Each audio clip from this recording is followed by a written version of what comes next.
make sure you've got a good level area to build the coop on, and then also consider the different flooring options and what you want to put in for a floor on the coop. Materials wise, the easiest thing to do, whether you're trying to follow a set of plans or design something yourself, is stick with your basic construction dimensions. 2x4 framing, 16 or 24 inch on center, and basic sizes, 4 foot, 8 foot, 12 foot, 6 foot, anything that you can readily buy materials in those sizes and minimize your waste and minimize your cutting will be greatly to your advantage. You're not buying a lot of excess material that you're throwing away, and it just, in general, makes building a coop a lot easier. In the South, the biggest thing to make sure of your coop is don't box your chickens in. You don't want a four-walled coop in the South. At least don't do it without putting windows on every wall and having a good way to circulate air through that coop. When it's hot like it is today, you're just going to cook them inside that thing. And so you want good ventilation. Even up north, I encourage it. I've always been a fan of building the open-air design coops, as they're called. And that's when the time frame that I lived in Indiana, those are the kind of coops that we built, were open-air coops. And we never had a problem with, worrying about the chickens freezing or having issues like that. If it gets really, really cold, you can always wrap it, put a tarp around it. But good air circulation is the key. It helps prevent disease. It's healthy for the birds. It keeps their blood flow, their circulation up, and they're getting good oxygen levels. So that's really key in building a chicken house, is make sure they've got good ventilation, especially in the summertime. The roosting and nesting areas, from my experience, it really depends on the chickens as to whether they like to roost in the loft of the coop or whether they like to roost midway. And if you're doing a site-built coop, probably the easiest roosting bar setup to build is out of 2x2 wood, and just frame you just a ladder that leans against the wall where they can pick what height they want to roost on. It's cheap. It's an inexpensive way. You can even do it out of sticks if you want to recycle and just have something that doesn't cost a lot of money. And it just gives them a multi-tier platform that they can roost on. Your nesting boxes, generally you want the cheapest thing to build nesting boxes out of, and what we build all of ours out of, is OSB. You can build them out of plywood. You can build them out of hardwood, you spend a lot of money on.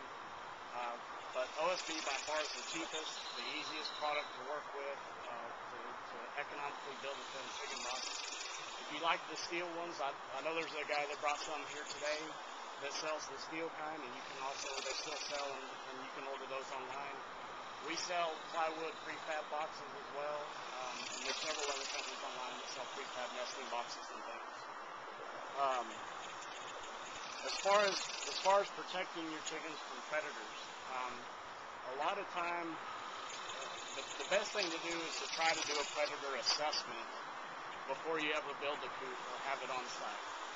And doing things like putting out cat food and for the raccoons, shiny objects, they love shiny objects, and kind of monitoring that for about a week and try to get an idea of what you have and what numbers you're going to have and how much you're going to have to deal with predators.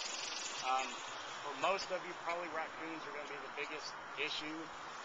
And a good rule of thumb as far as wiring, latches, and things go, keeping your chickens secure, is if you can go over there and you can pull on the wire or you can open the latch by hand, 9 times out of 10, the raccoon's going to be able to do the same thing.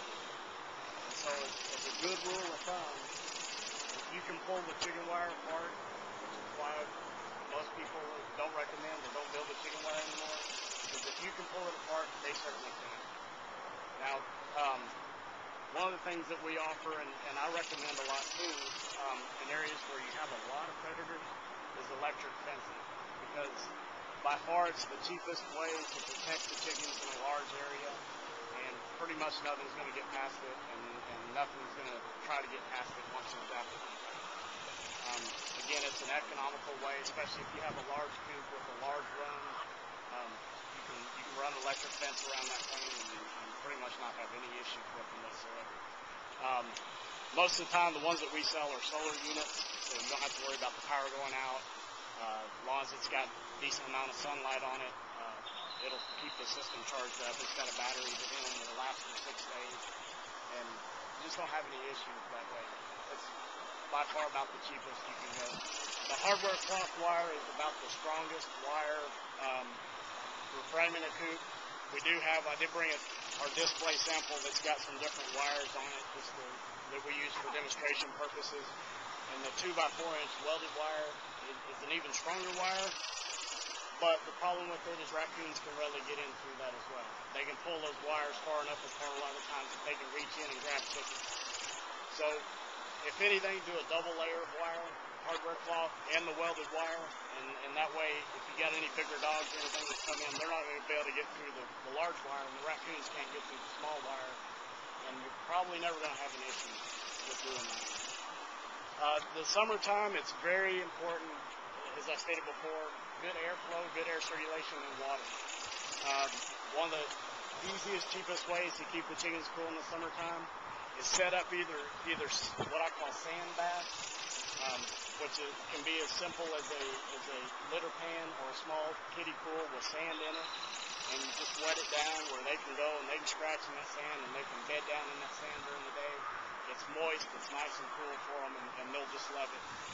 You can also buy the misting systems at any of the home improvement stores, in Walmart and such places, and set those up where it just sprays a mist over the chicken run area or under a shade tree if you let them free range during the day.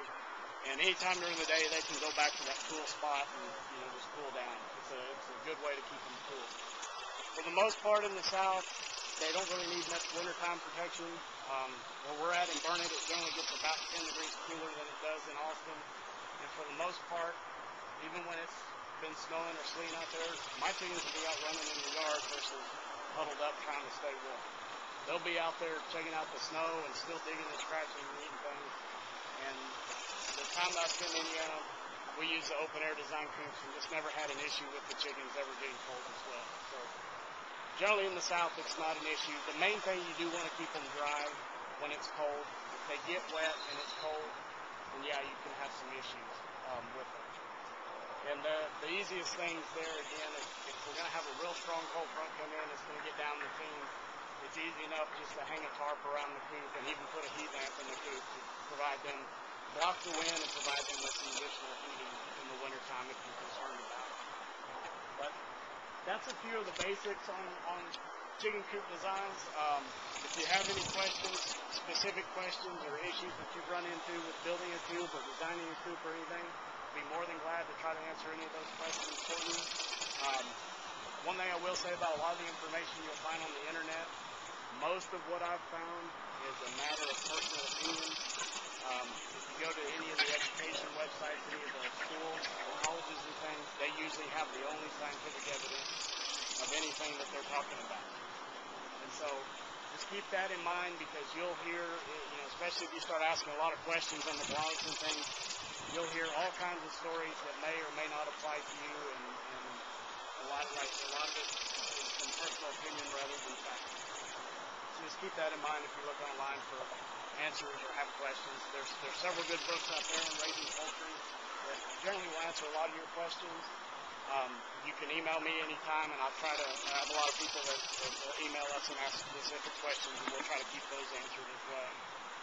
You can also sign up for a monthly newsletter. We send out regular product updates and have a section in our newsletter every month that we talk about different things you can do that month. Just kind of a general care section for your birds, different times of year and whatnot. And if I get specific questions, a lot of times then I'll include those answers in the newsletter as well, so that it's something that, there's more than one person that may have that question or similar question, so I'll usually include those in the newsletters as well. So if there's any questions, feel free to ask.